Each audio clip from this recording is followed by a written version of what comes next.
That's right. Another live episode of Cardboard Conversations. Thank you, everybody, for joining. Thank you, Matt, Bob, for being here tonight. Yes. What up, guys? Good morning. Good to see you, gentlemen. Right, and Time Capsule, as always, early bird. And what up, Solar God? Good to see you here as well. You know what they say about the early birds? They get worms. eaten? They get that worm. They get that worm. Can I get that worm? They get eaten by bigger birds? Nope, they get the worm.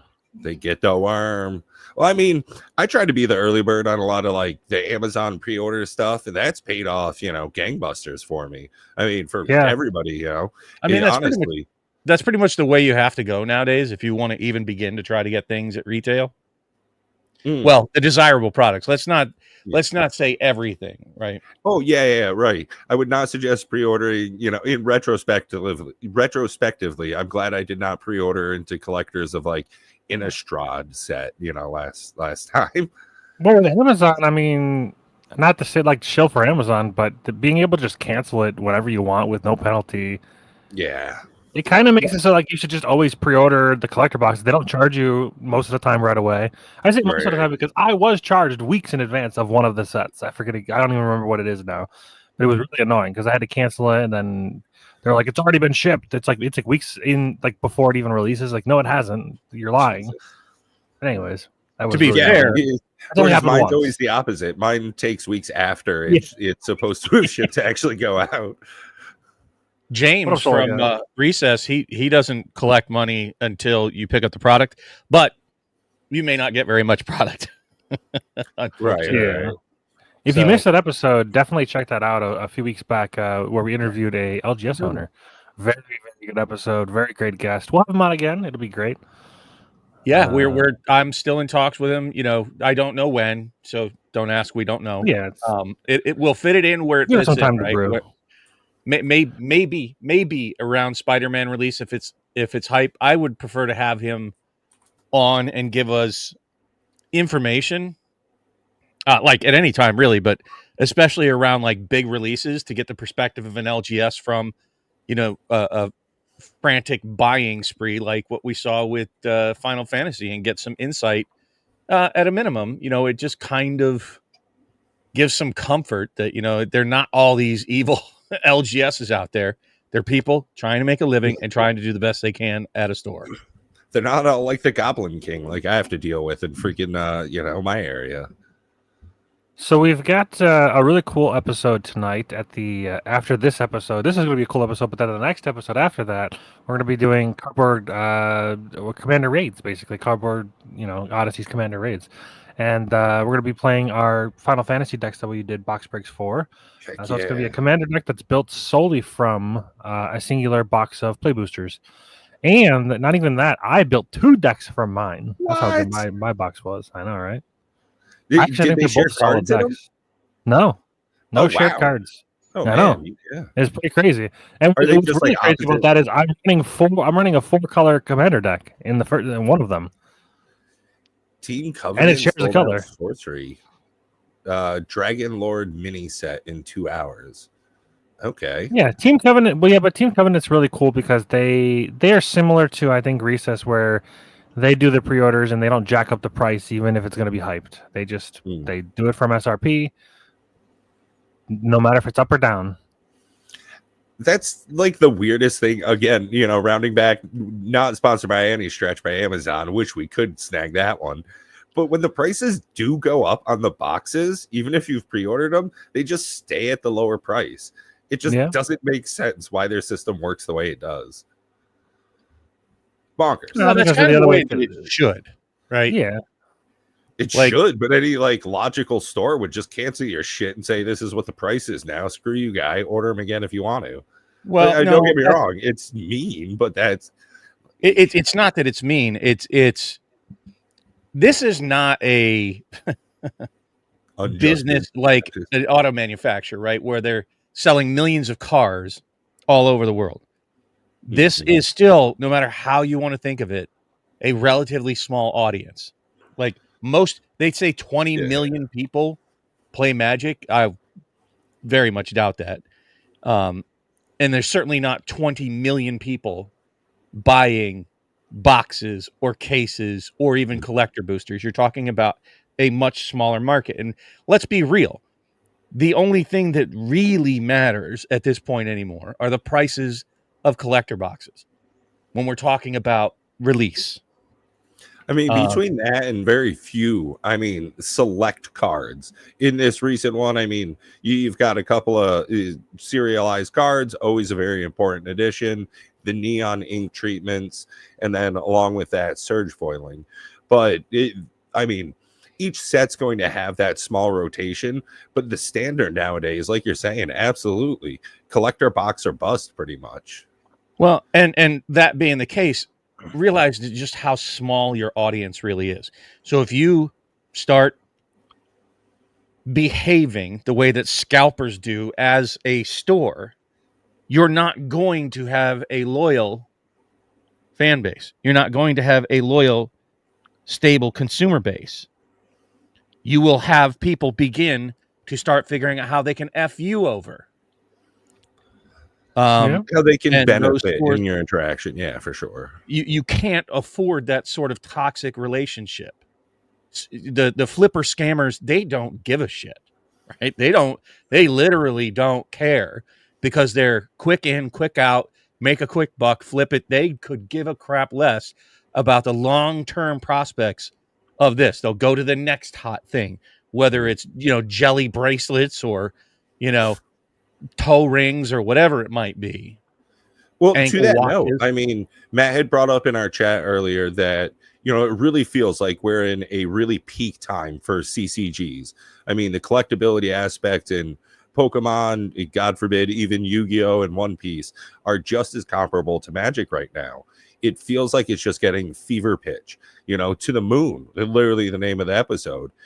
Is this a bubble? Is it going to burst? I am absolutely shocked that we saw Final Fantasy skyrocket well past $1,000 and just stay inexpensive. In like a week. Yeah.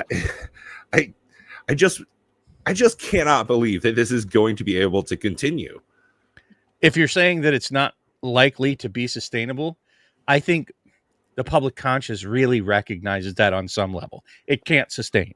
It's nonsensical. It makes no business sense. Like even Rudy's tried to put out, and I always tear apart Rudy, but he's put out a few videos saying this is not a normal market. This is not supposed to happen. You are not supposed to be able to buy things like this. And it's a guarantee inflated gain. If you did, you'd have every hedge fund on Wall Street starting to heavily invest into Magic the Gathering, which would be a nightmare. So, yes, it is an abnormal time in Magic and Pokemon. It will not sustain. We've seen these cycles fluctuate. And so you really have to ask yourself what you're doing whenever you're getting ready to swipe that credit card. Right? Look at this. Look at this price. What is this? Well, what's the last sale price, though? Up another $400. Sure. Most recent sale, $3,000. Yeah. And it won't surprise me if it goes up more. The problem you have is when things start to crash, boy, they cannot find the exit fast enough. Yeah. It is meteoric rise. And how many times have we seen that chart? It's a ladder up and it's a cliff off, right? It's like, you have this slope going up, and then it's a just sudden straight drop. Yeah, I would say don't open that one, Matt. I already opened one. Yeah. Don't. Yeah, spilt milk. That's a minus $2,000 because I did not get hundreds of dollars worth of cards in it. It was pretty bad. I think it was one of the worst boxes I ever opened. You know what? Just extrapolate that honestly. For every dollar that everybody spends on Magic, right? We talk about it all the time. Like, Pat, how was your financial value for your box opening last week? I haven't sold anything, so I guess it's an absolute loss at this point. Okay. Minus $120 or whatever you spent. Yeah, $152 for the box. So negative 152 right now. I did not hear that, Solar God. Because you got it for $100 cheaper than the market. I don't track sorcery. So I did not hear that Team Covenant sold out Dragon Lord mini set in 2 hours. I don't even know what the Dragon Lord mini set is. I don't really know what a bunch sorcery is. of miniature Dragon Lords. Dragon Lord. And I'm not trying to bash on sorcery. It just wasn't for me. It didn't hook me. So each box includes a full playset of Dragon Lords cards featuring 13 functionally unique dragon-themed cards and 1 random premium holographic foil card. Ooh, so it's like a mini box set. 14 cards. Yeah, it's literally just like a box and some cards. Love you too, Sherry Vegas. So I would be cautious is what I'm saying. When we're talking about this meteoric rise with potential catastrophic loss. I did make some awesome potatoes tonight. Nice, bud. I parboiled them, blanched them, and then roasted them in the oven. Ooh, yeah. Nice. A lot of work, but they came out pretty good. I'm a big fan of when you boil them a bit, like you said, parboil them, and then you get a nice hot pan with some oil, and then you smash that shit right onto it. Give them one flip. Oh, yeah. I just, it's so messy, though, to do things with deep frying. Like the first company that comes up with a real... they've had home deep fryers since I was a kid, right? The Fried Eddie, but so I've they're seen this so stuff messy recently. And smelly and gross. You can get this powder, and you just pour it in your used oil, and it just turns it into a solid, and you can just throw it in your garbage. But no, it splatters while you're cooking. It's just absolutely. It makes your stove a mess. Yeah, and as someone who wears glasses, like I notice it. Like I see all these little specks and stuff after I'm like, even if I'm cooking a burger or something, it's like, oh man. What I need is I need one of those hoods, those air hoods. Air fryers are good. They're a reasonable alternative to pan frying with much less mess. It's a convection oven. But it feels like science needs to come. They can come up with all kinds of crazy shit. They need to come up with like the no mess deep fryer for homes, right? That would be the thing, right? A self-contained loop that screens and drains and cleans itself. And our podcast really does kind of meander from subject to subject. Sorry, got us off track. But I mean, we're talking about potatoes here, Yeah. Well, I mean, not small potatoes, not small potatoes either, because collector boxes really are expensive. I mean, they really are. Have you gotten into any of the collector stuff for Final Fantasy? I know, Bob, I've seen some of your cachet, but Matt, did you indulge into any of that wildness? He did. As far as buying, I mean, yeah, I've got on our show. He opened a hot card. There's a short. I saw the 4 loose collector packs. Yeah, there's 4 collector boxes, and then I got the one. Pat was so gracious and was able to pass on his good deal of getting the collector bundles for like whatever $8.90 or whatever. So I paid $120 for that. That's about the only things. And then the three play boxes. Honestly, I expected the play boxes to be $150, like without an issue, but they seem to be like the demand is settling so in high. at The prices $220. are just insane. They'll come down when it sinks in that the price of cards, like if you look at the prices of cards, yeah, they're aging like milk. Yeah, like booster box is $218.99 free shipping. But the price of the cards inside can't sustain that, and since it's not a serialized product and it's not really that rare. Well, that's kind of the thing about every sealed Magic product. I mean, realistically, thinking Darksteel, right? I mean, what's it going to cost you to open a box of Darksteel? $2,000? You're not getting $2,000 worth of cards on that. But there's a big difference there. First off, Darksteel's way out of print. We don't know how much is being printed and will be printed for Final Fantasy. You can bet they are stacked up somewhere in a print queue in the supply chain process. There are more boxes out there. That is a thing. Additionally, with the cost of the cards just kind of wilting in the noonday sun here, that post-release drip. I think that you're going to see those box prices normalize down. Now, do I think they'll get close to like play boxes the normal standard play box price? No. I would expect like these the prices. 120s. Yeah. Hell no. I don't ever see these boxes getting below like 170. Sorry. Yeah, They'd have to release an awful lot of it to drive it down that low. yeah, And I just it's don't think they will. definitely an odd market for the majority of the set. Like you said, Cards Inside, I mean, my box, very good example of that, where it's hard to recoup the value that you pay, the price you paid in the value you get out of it. I'm lucky that I was doing the box opening for the purpose of making a deck, enjoying a night with friends playing cards. If it wasn't for that, I definitely would have felt far worse. But I mean, same with every single box opening. I think there's maybe one time I've opened a collector box and been like, holy shit, this was totally worth it. I mean, The value was insane. yeah. Said no one ever. No, that was like when I first started doing Magic. I think maybe even before I like met you guys. I was doing a box battle of Strixhaven collectors with Big Box Dave, and I pulled a Japanese demonic tutor foiled, and it was like multiple hundreds of dollars. I was like, yeah, win. Hey, what up, Benson? The Fabled Sephiroth was definitely the highest card that I've pulled from a pack. What's that? The Search Foil Sephiroth was definitely the highest one that I've pulled from a pack. Oh yeah, dude. Yeah. I sold that for $750. You've done very well with this set. Yeah. What's he down to now? Because let's see, Sephiroth Fabled Soldier, like 6 something. Search Foil 528. Yikes! Ooh. That guy got railed. Well, they're all that way. There's a listing as low as $391, but I assume that's Japanese printing. But, you know, like you pointed out, and like we keep trying to tell folks, I highly recommend, especially as things get more expensive, buy and open with purpose, not just wantonly. Oh, yeah, for sure. There's always a cheaper box like I can open. I mean, there's a reason I got, sealed up to my knees back there. And it's specifically so if I want to open something, hey, this costs $90. Yeah, okay, cool. Let's open this. Why? It's not because we're expecting to get a lot of value. It's because I'm cracking a couple of beers with my buddies and want to rip some wrappers. If that's what I'm looking to do, there's definitely products for that.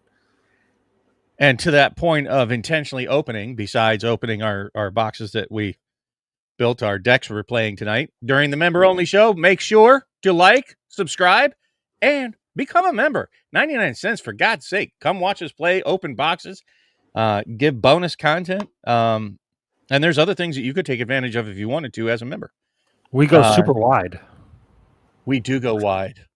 But speaking about opening on purpose and for value, no matter what they've spoiled this week or what I'm seeing about the Edge of Eternities, I still only plan... God, I'm scraggly. I look like Jack Black. I still only plan to buy one box of Edge of Eternities, and just for the strict purpose of building a Commander Raid stack. It's funny you say that. I've got 3 collector boxes on pre-order for $300 each. And it's like, I might not even go through with buying them because honestly, I don't want to put the money into it and just have it sit around for a while because I'm going on a trip to Vietnam next year. So it's like, I got to buy my tickets in like a month or two. And I'd like to have extra money put aside. It has a higher chance of flatlining. I wouldn't say plummeting, but going down once the box are released, like officially. It depends on. I guess it depends on if they're really like that. Rudy was talking about. They've lowered the print runs because Final Fantasy was such a crazy thing. They didn't want to like have a bunch of product out there for whatever reason, or people. I guess the stores didn't print a bunch because they thought it'd be a bad set or some shit because it's not Final Fantasy, but. I don't know. There's rumors that the print run are lower with this set, but I don't know. That seems to be hyping people up to buy it because, I mean, I printed one for $299. You can't get them for less than $450 is what for last time I saw. And you know what? They should make this a bumper sticker or a T-shirt. Only buy what you don't mind being stuck with. Yeah, 400 on TCG. All right. And honestly, I don't want 3 collector boxes of Edge of Eternities. As cool as it is to me, that's just too expensive for me to indulge in opening. And to hope to recoup my value out of that is pure gambling with poor odds. And I grew up near enough to casinos. Like I would go to casinos for like boxing matches and shows and stuff. So I got exposed to that really early on. And that's one of the reasons why like the financial side of Magic the Gathering has always been interesting to me, but has never really excited me in that way. As far as like opening stuff and hoping to win. It's more like stocks, investment opportunities when I look at a sealed product. And now it just is seeming too good to be true. And it's super worrisome. I mean, it's not like I want to have a bunch of Final Fantasy gift bundles. The fuck for? What am I going to do with them? Stare at them? I live in a very small apartment and I have a lot cooler shit I could look at. I do like staring at my steel collection. It honestly doesn't do much for me. I set up a new feels rack. like stale money when I look at mine. Like when I see it, it's like, oh, hey, that's, a couple grand. Oh, if I had a few $1,000s, I would definitely be making more if I put it into the market right now than if I were just sitting 100%. On a bunch of sealed Magic. So, but like, I don't want to keep beating that same dead horse about what money you should be spending. 52. God damn, Greg. Hey, happy fucking birthday. If you want, let's get on tomorrow. Yeah, we'll play some games finally. Enshrouded keeps putting out updates, dude. Just saying. But that being said about Edge of Eternities, I do actually enjoy some of the spoilers that I have been seeing out there. Heck yeah, my man. And I think maybe I will share a few of those with the audience here if I can figure this out, because I'll save what I consider the best for last. Hopefully this doesn't look terribles in this vertical stretch format. I'm sharing. There we go. I guess it doesn't look too bad, huh? Not too bad. Can I make it look bigger? Is that better? It's kind of grainy, but it's, I think, a little more readable. But it's the Dreadnought. Unless you've been living under a Dreadnought, you've seen this one. It's been talked about highly out there. There are at least 2 cards I know of that should go with this. If you're familiar with the Brash Taunter, it's a red card out of M21, I think.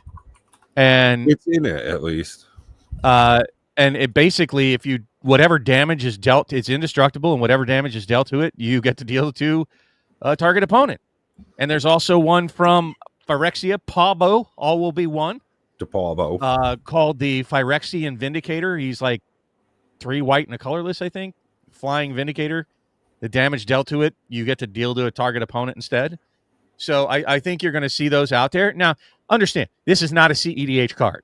None of what I'm going to show you are CEDH level. I haven't really seen CEDH level cards, but they're big battle cruiser, splashy, flashy kind of cards that I'm seeing high power level so far out of Edge of Eternities. This being one of them, but you have to, turn it on first with 10 power. So you got to have at least a 5 power creature tap twice to power this thing up to turn it on. Then you could do the damage, right? And it has no protection for itself. So yeah, not a great card, to be honest. It works well with Stuffy Doll. Well, again, have you looked at Brash Taunter and Phyrexian Vindicator? Probably the same thing. I thought Stuffy Doll only did 1 damage. No, Stuffy Doll does however much damage it takes to whoever you target. Same thing as Brash Taunter and Phyrexian Vindicator then. And there's probably more that I'm not aware of. So yeah, I would expect, Stuffy Doll to become more popular along with Brash Taunter and Phyrexian Vindicator. But this is just like a fun, I would like to pull it off in a Commander Raids. Good luck. It's legendary and an artifact, and it's going to take time, and it's slow to get going. Right. And I mean, unless you're trying to play a colorless deck and have this as your commander, it's just going to be, okay, I got to find the combo somewheres. But I mean, hell, dang fun. Well, speaking of dang fun, here's another one that got a bit of buzz. And we even talked about it a little bit. People called it the next Gaia's Cradle. And I'm like, not really.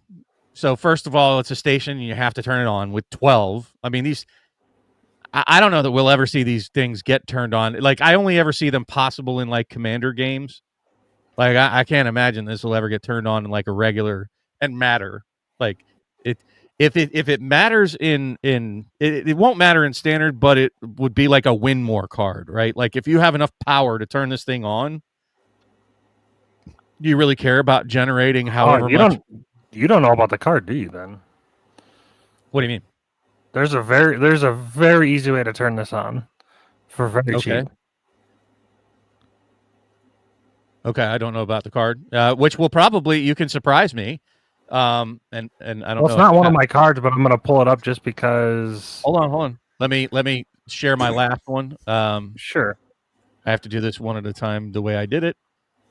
But also the one I think is probably more impressive is the new, because it's the only one I know of that has a Tolarian Academy-like effect. I like that it's similar to the one that you were just showing, just like the very blue version of it. Well, actually, what's really funny about this is Tolarian Academy is banned.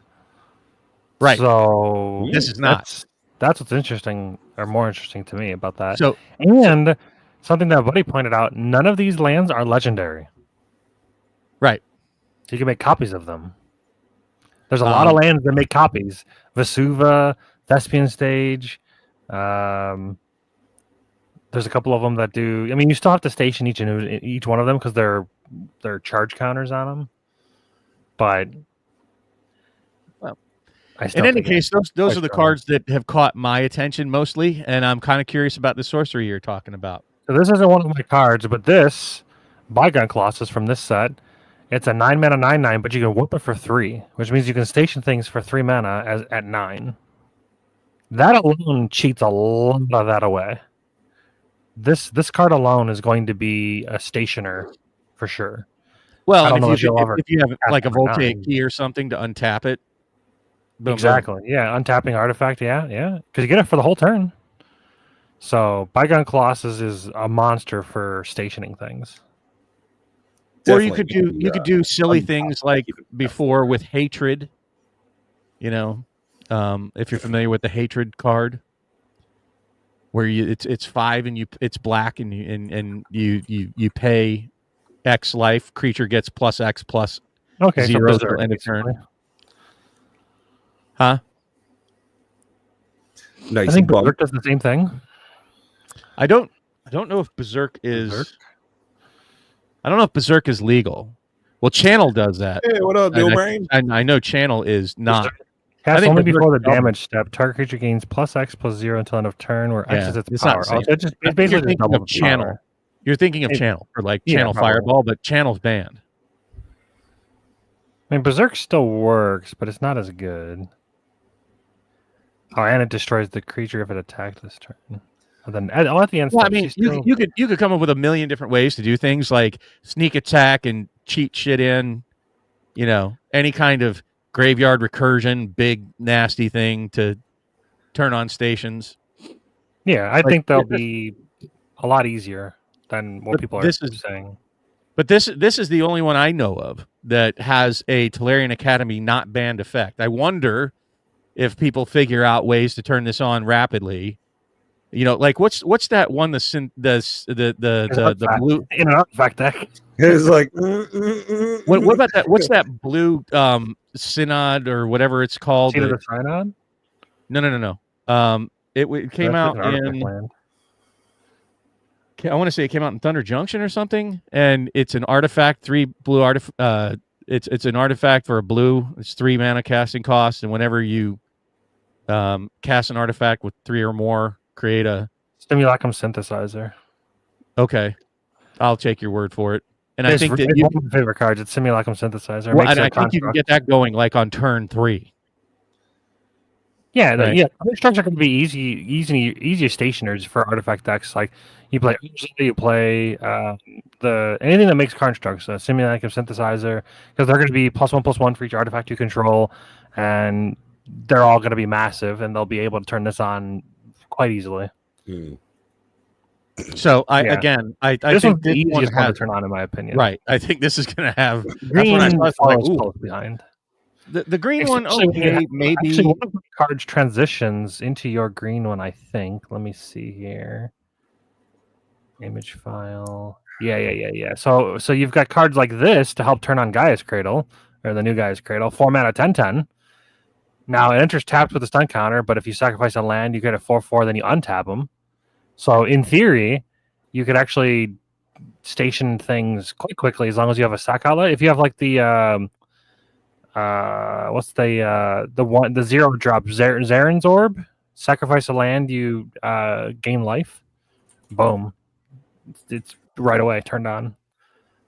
I think this is one of my cards, by the way. But the prime is sick. 4 mana 10/10. That's awesome. Oh, it also works with Evolving Wilds and Terramorphic Expanse and all the fetches. Oh, true. Any fetch land? Yeah, all fetch lands. Wow, that's actually a really good point. Yeah, I had to just check the wording on Evolving Wild real quick. I was like, it says sacrifice, right? Yeah, it's just whenever you sacrifice a land. Okay. There are like reserve list cards. I can't remember which one. It's like opposite landfall. It's kind of funny. Oh my god! And then there's like some of the busted like loam cards or whatever, where it's like sacrifice all your lands, search for that many lands, put them on the battlefield. Just like, oh dear sweet God. What I'm saying is there are like, there's a reserve list one. I think it comes from Weatherlight that you have to sacrifice 2 untapped lands to put it into play, and then you tap it to create 4 colorless mana. Right. Oh yeah, this guy is gonna be a monster. He's like that opposite. Whatchamacallit? It's like opposite landfall. Oh yeah. There was one that was like that. It was like a runner up. It was like a Skewed Swarm, but it was an opposite Skewed Swarm. I don't know if you guys caught that one. See if I can find it. Skewed Swarm? Yeah, it's an opposite Skewed Swarm. Creatures? Like, I don't get it.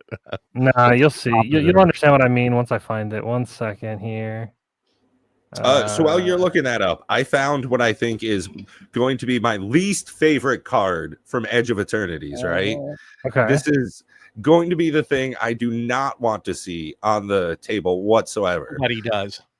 Yeah, it's called Dominion Bracelet. For 2, you get an equipment. Equip costs 1, and it reads: equipped creature gets 1/1 and has 15 colorless. Exile this card. You control targeted opponent during their next turn. It costs X less to activate, where it's this creature's power. Fuck, it's like a new Mindslaver. This is just pretty damn annoying to me. And I just really hope I do not see this card. Well, nobody likes Mindslaver. That's why, when I looked at the price of Mindslaver recently, it was like $3, right? And it is a powerful card. Let's not. Mindslaver is stupidly powerful, but if it was a popular card, forgive me, I see one for 93 cents. It's 74 cents, right? If that tells you how just utterly despised this effect is, right? So they put it on something new. I don't see that bracelet being a very valuable card. Yeah, so it's opposite Skewed Swarm. It's Scouting Swarm. It's definitely whenever you sacrifice a land, you create a tap token that's a copy of this creature if 7 or more lands are in your graveyard. Otherwise, you create a 1/1. It's like literally the exact same opposite. Instead of landfall, it's whenever you sacrifice, it's triggered. And then if you have 7 or more lands in your graveyard, it copies itself, and then they'll all copy themselves, and then they'll all copy themselves. It's harder to do. Like, I think Skewed Swarm is still way better, but this is a flyer. That is important. Well, it honestly, as long as you time when you're doing your sacrificing lands, like if you can hold off doing Terramorphic Expanse and your fetches and stuff because it's in, Golgari, you can just be milling a shitload of stuff. So if that's something that like you're actively doing, you just need to get to 7 or more lands. You don't have to have sacrificed 7 or more lands. Yeah, Scape Shift. I wonder, because Scape Shift sacrifices them all at once. I wonder if that would count if you at least sacrifice 7 lands. I wonder if they all would then you would get 7. It'd be once the 7th one hits the graveyard. I don't know. They all hit the graveyard at the same time, is what I'm saying. I feel like Right? It might not trigger at all. I feel like it would trigger 7 times immediately. But you wouldn't get 7. Like each of the copies wouldn't get 7 triggers. You would just have 7 more of them, and then the next one you would get would be 7. You would multiply. I mean, theoretically, you could say they're all hitting the graveyard at the same time, but cards stack in the graveyard, and sometimes the ordering of cards in the graveyard matters, even though people. Yeah, but Scape Shift does it all at once, is what I'm saying. But what I'm saying though is it would be once the 7th one, because technically they are on a stack going into the graveyard. Either way, I'm glad it's worse than our Skew Swarm, because that guy still, it's a great combo. And this being in 2 colors, at least it'll be harder to trigger, especially with the threshold being 7 land cards in your graveyard. So my next card here is a potential commander with the new rule set, because it's a spacecraft. Spacecraft. Hearthhole the World Seed. 4 mana, potential 6/7. You station it twice, and you get to pay 1 mana, sacrifice a land, draw 2 cards, and then you play an additional land this turn. So if you have any untapped legendary artifact, or any untapped artifact, or any untapped whatever, I guess it would just have to be permanent. You just can do that multiple times a turn. If you have any ways to play stuff from the graveyard, it's just instant fuel there. Like there's so many ways to break this card. Drawing 2 cards for a single sacrifice. Also, it triggers the sacrifice if you're playing the anything to sacrifice. The last thing I don't really care about. Like the other thing, I mean, I guess it is kind of a win con if you station it to 8, and if you Scape Shift, each opponent could lose 20 life or whatever. If you have 10 land, so there is that. It is kind of a built-in win con in the command zone with also draw power to it. I think it's quite good. How do things like I don't know if it's I don't know the card well enough. There's like the Strionic Resonator. Would that trigger on this? Yeah, you can copy the trigger for the sacrifice. Yeah. So I mean, it really could be a win con. The Strionic, it says it's that's for the triggered ability. So I guess these are so the triggered ability, it would work once. It would work on one of the copies. For if you're talking about whenever you sacrifice a land, you could copy one of them because it's a tap and pay 2 and tap. But the activated ability you could do for the second one, you could probably there's ways to copy that as well. Illusionist Bracers. Oh, there's got to be something in black that whenever you sacrifice something. Yeah, there's got to be a way to copy that. Yeah. Effect. Whether it be a storm card of some sort, or they'll come up with a storm card for it. Speaking of which, I don't even know if you've heard. Is that your 3rd card, Matt? Because I did want to put it in our notes tonight. Sorry about that. But the one thing I did want to talk about, and I don't know if we should bring these up, but the new Ang card, along with a combo card all the way back from Tempest. I went and looked. I had 2 copies of it, and now the name escapes me. Damn it!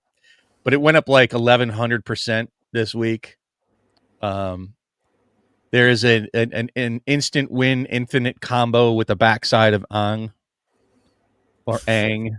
I think that's how they said his name in the cartoon. Ang. Oh, you're talking about the one with buyback. It does a damage. Yeah. Yeah, I saw that. It is a way to win. It's because Ang's. It depends. It just depends on how hard it is to flip Ang. But Ang's ability is different than Morophon because it reduces even colorless mana, which is really weird. It's worded strangely, but yeah. But no, my 3rd card is it's a simple card. I actually do think it's quite strong. So 3 mana rock, add 1 mana of any color. But then when you next cast an artifact spell this turn, it gains Sunburst. I always liked Sunburst. Ooh. Sunburst is cool. I haven't heard that word. Enters with a +1/+1 counter for each color of mana spent to cast it.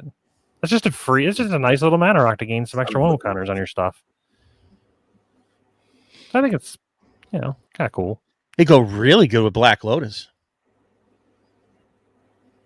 Well, no, because Black Lotus is only 1 color. It would go really good with Fist of the Sun. Fisting it. Fist of the I pay 5 mana for any card, 5 color mana for any spell. Fist of the Sun. Yeah, something like that. Yeah. Yeah, which I this isn't just like a recently super learned. card, but it is, So, like, it is, I have a Morophon deck. yeah. Morophon and Fist of the Suns just makes every creature free. Yeah. Which is just, oh, I didn't think it was actually going to work like that. I typed in it. Oh, yeah, no, people have known about this shit for years. Yeah. Yeah. I'm not good at Magic. But yeah, this set is. I mean, Join the club. Bob Right. mentioned it in our chat yesterday. He was talking about how pushed the set feels. If there was any way to, Oh, yeah, that's my next card. Now, the set feeling pushed. Yeah, that's this one. It's what is it? Because I have called one the that's like End Stone. I don't Yeah. know. I don't For think- I don't think 7, whenever think- you play the game, do the thing that you want to do all the time. Yeah, so whenever you play land or cast a spell, draw a card. A little bit aggressive there with the winning. Think about how irritating this is going to be for people that don't run artifact removal in standard. And then at the beginning of your end step, your life total becomes half of your starting life total rounded up. So they get you all the way down to 2, and then you've got this in play. Yep, Oh, you I'm go back to down to 10. 1, round it up, you're back up to 2. No. I don't think this card's very. No. good. That's not how. Read it No, again. Kai, you go back to 10. If you're go starting back life to total 10. 20, you go back to 10. If you're starting life total is 40, you go back to 20. Yep. Oh, okay. It's at the Because it's your beginning of starting the life game. total, meaning at the start of the game, not it is at the start of your turn. This is the whole game. Whatever game mode you're playing. So if the monster had this and he started at 100 life, he would go back up to 50 at the end of every turn. And you'd That have would be an to interesting use game one mode. blow to remove them from the game, or poison, or some other means, or at least get rid of this thing. So what's interesting about the Endstone is that it is life gain or life loss. So if you have a way to double your life gain, if you have a way to get life gain triggers, this is life gain or life loss. So you technically could get screwed over by this if you have something that's like you lose double life. There's not many things that do that. Bloodletter of Laxalots, I think, might say that. What's interesting is it doesn't seem though you're actually gaining life on this. Nope. Just that mechanically, yeah. Nope, It's it that it becomes. becomes. No, but it counts as life gain and life loss. That's what's most important about it as far as like the wording is. Yeah, it doesn't innately say that, but that's how the ruling works on it. You will gain 10 life if your life is at 10 and you're playing commander. You will gain 10 life. You're not making this sound at all any worse to me though. That's It is better.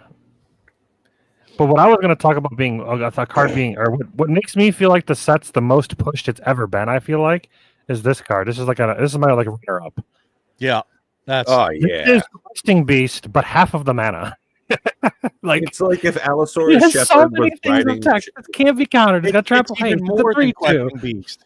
'Cause None of your Questing- stuff can be countered. Damage can't be prevented. It's a 3/2 for 2. I don't know. But I don't think Questing Beast says creature spells can't be countered. It does almost all of this. Questing Beast. I don't know about the counter stuff. Oh no, your stuff can't be blocked by power 2 or less. Right. This basically staples Allosaurus on a half-priced Questing Beast. It's like, okay. Yeah, this guy's cracked. For 2 mana, it's pretty rough. Or pretty rare. crazy. Yeah. That's what's And kind it's of not like, legendary. Yeah. Yeah, this guy's gonna be a good standard card. thank God it's not legendary. Realistically, really bad. I think, yeah, because then people would play that as their commander for 2 mana. I would be that like mono green bastard. All right, what's your second card, Pat? Oh, my third card. The first one was one I hated. So that was just Oh, things. that's that right, stood out the to me in Dominion set. bracelet. Okay. Hey, and this one, because I'm not really good at Magic. I absolutely love slivers. So Wow. to see that Thrumming that's Hive an Pool interesting one. is going to be in this affinity for slivers, oh my God! You can't. Come on, slivers have I double wouldn't strike say it's and pushed, haste. though. Love it. I would At the not beginning say of your it's upbeat, pushed. create 2 slivers. Yes, winning. It's good, So but good. it's not a sliver itself. No, even it though just it does makes create slivers. them. It's good. It's a very good card. I think I foresee this being at least a $20 card. Yeah, I don't. pretty much have to get it for my slivers deck. I mean, I that's think just every sliver deck's going to run this. I is don't like a understand why it's in the set. Why is it here? there's no sliver. There's no other sliver card, right? Like they might reveal some more slivers. You know. Do you guys watch any of the story stuff for Magic the Gathering? No. Oh, so this is actually a really interesting one. Because of all the space exploration shit, Tezzeret's like out in the middle of nowhere, right? And he found a planet with slivers. Right, but there's no slivers in the set so far. Like this feels randomly inserted for no apparent reason. Like the only thing I remember I saw there was I got nothing. Well, they mentioned like I don't know, like 6 months ago, I mentioned that somebody had hinted that we were going to find the origin of slivers. I guess this could be the hint. Just this random ass planet that one random ass card in the set that just talks about slivers being created. I guess. You know what would be dope is if they had saved this and made Lorwyn with slivers invasion. Well, so I think that's honestly what it is. Like, because Lorwyn was really where slivers kicked everything off, I think that it might be a like tainted version of Lorwyn that we return to. No, slivers were a thing long before.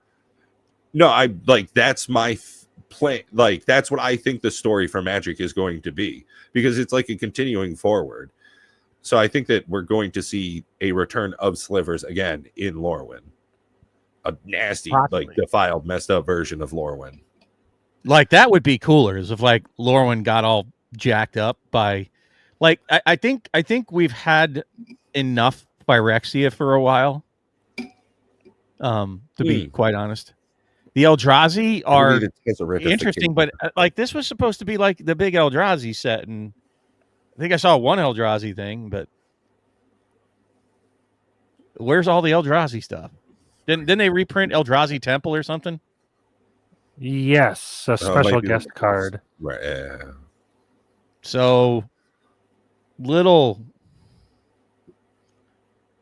confused. Eldrazi's in the set. There's an anti-casual vestige. Okay. What a weird fucking. This doesn't feel like a very casual, not casual. It looks like anti-casual. It's anti-causal vestige. And then like a lot of the Eldrazi have any Eldrazi, they all have warp. Which let's just put it this way: it doesn't feel like an Eldrazi set.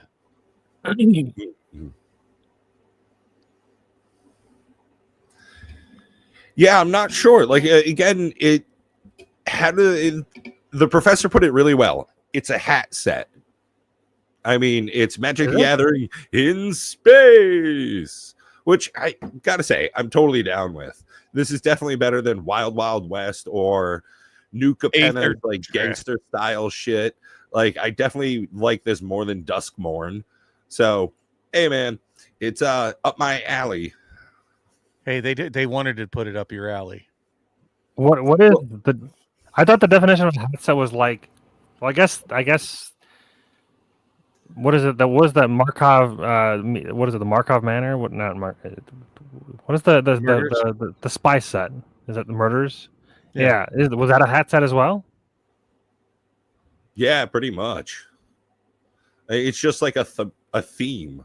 Like, there's nothing special to it. It's just, oh hey, a Magic the Gathering set. The only thing that is unique or stand out is that it's this one specific theme. Wild West, 1980s, Aether Drift, murder mystery shit. Yeah, race cars. Yeah, that. Pretty much a hat set, as far as my understanding of the definition, at least. I see. And this, I think the set makes sense as far as, like what it made a theme. And it's sticking to it, and there's a reason for it. It's not just a space theme because they wanted to go to space. I mean, it could be, but they're explaining lore about it. I'm curious what Rick Larry meant. Did I miss a comment or something? Because that's like I was waiting. It was half a sentence, and I'm like, it's either going to get banned or talked about. So, well, that's why I was like, you know what? I'm not waiting. They'll say whatever they want to say. That's how I live my. It'd be sort of like putting in chat. Oh, that reminds me. Yeah. I was like, Rick Larry, choose your next words wisely, my friend. They just put in. You know what would be great? Yes. Go on. Exactly. what would be great is the next 10 minutes to tick by real quickly because I'm just itching to reveal a custom playmat I had made just for this occasion. I don't like the texture. I'm just going to say that. It has this like cloth top, and I don't like it. It's like directional felt. So it's like rubbing a dog's fur the wrong way when it goes in one direction. It's just, Yeah, that sounds weird. You know, like when a dog that has like directional fur and you rub it, from its butt to its head, it makes it all, it kind of feels like that it's like, oh, dang, you don't want to drag your hand the wrong way on it because it feels awkward. I don't know how else to put it. No, that's true. When I pet a dog, I never go ass to mouth. I always go from the head to the toe. Right.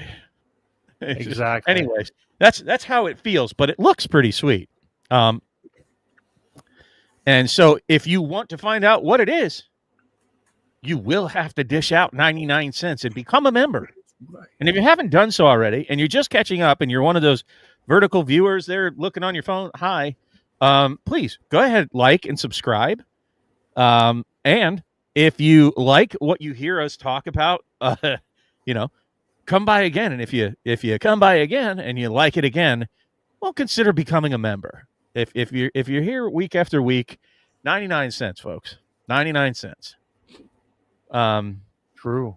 Hopefully we provide at least 99 cents a month worth of value.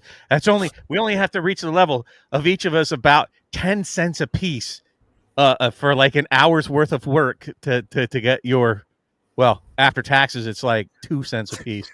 Yeah. It's negligible at best. Yeah. So we're not doing it for your money, but we do love having the support. And it does kind of show us that we're on the right track. We're giving you something that you want to hear week after week, that we aren't just wasting the TikTok heartbeats of our life, talking to ourselves on YouTube's. Hey, at the end of the day, we also do it for ourselves. I enjoy hanging out with you guys and chatting. So yeah. And if you can't afford it, I'd probably still do it. I'm always going to talk about financial responsibility. If you can't afford it, you've already got like 25 different memberships or subscriptions or whatever out there. Yeah, don't do it. Never put yourself in harm's way financially. That reminds me, Prime Day just went by, and I was, as usual, I got a bunch of boxes upstairs, man. Yeah, so I was just shopping around, and I was like, "Oh, Prime Day ends in 8 hours." Put a bunch of shit in my cart. It was like, "Okay, cool." Hit checkout. Man, I saved like $50 by becoming a Prime member for a month, as long as I remember to cancel it, of course. You can cancel it right now. It'll just not auto renew. Oh, I just keep it because of the amount that we save on shipping all year. Oh yeah, I'm an Amazon shell. I save so much money because my dad uses it too. He uses it it's a separate address, and they don't even care. Like, I don't know, they just don't care. But I used to live there, and then I moved, and they still use it. I didn't talk about this last week. I did place an order that came in this week. So the most recent Magic the Gathering purchases for moi. Somebody, was it the collector store? On the 4th of July, had a 4th of July sale. They had Ixalan pre-release kits for $18 and Bloomborough pre-release kits for $22. Okay. I bought 10 of each. I don't know what I'm going to do with them. But I was gonna say, got them. It sounds like you got something. It's it's like $3 a piece for the packs for Ixalan plus a die and a promo card. Yeah. And Bloomborough is like $350 a pack plus a die and a promo card. Okay. That's the worst case scenario. Worst case scenario is we come over to your house again with 9 people in draft commander style and you get 2 pre-release kits to make a commander deck of 60 cards. Oh man. Oh dear sweet God. Just do it. Never again. Though. That was painful. My bad. Bad idea. It was good intention, but bad in practice. Yeah, it was a good idea. It just didn't work out well. Ugh. I mean, it got us together, and I imagine if I hadn't done that, if we hadn't had that event. I mean, you know how many great nights? Hey, we should have a bunch of beers. Oh, great night. Yeah, take it too wild. Yeah, it turns into a bad night. A lot of good ideas can turn out bad. This was just one of them. Yeah, it was an excuse to get fun together time, with though. people and hobnob, and you got to meet Matt's pod and Eat a you know, shitload of chili. Like, I had a not fine really. time. No, it was cheese dip. It was sausage and cheese in a Nom, nom, crock nom, nom, pot nom. with taco seasonings. Yeah, that was good. It all went. Mm-hmm. There was not much I took home, I'll tell you that. And much like it all went, we have also all went. That's right. We've had another entire episode this evening. Can you believe it? We got all the way to 8 p.m. Well, I mean, we're going to have to be going until like 9:30 because we got more Magic the Gathering stuff. Yes, that's right. We get to play. I'm excited. I've been looking forward to this for like months. So got my deck all sleeved up. I put a bunch of stuff on top so they're flat. Family show. Let's not talk about sleeving up our decks. I've got 2 decks right here. Awesome. Well, hey, until next week, we've been Cardboard Odysseys. Thanks for hanging out and having a cardboard conversation. That's my commander. Bye, y'all.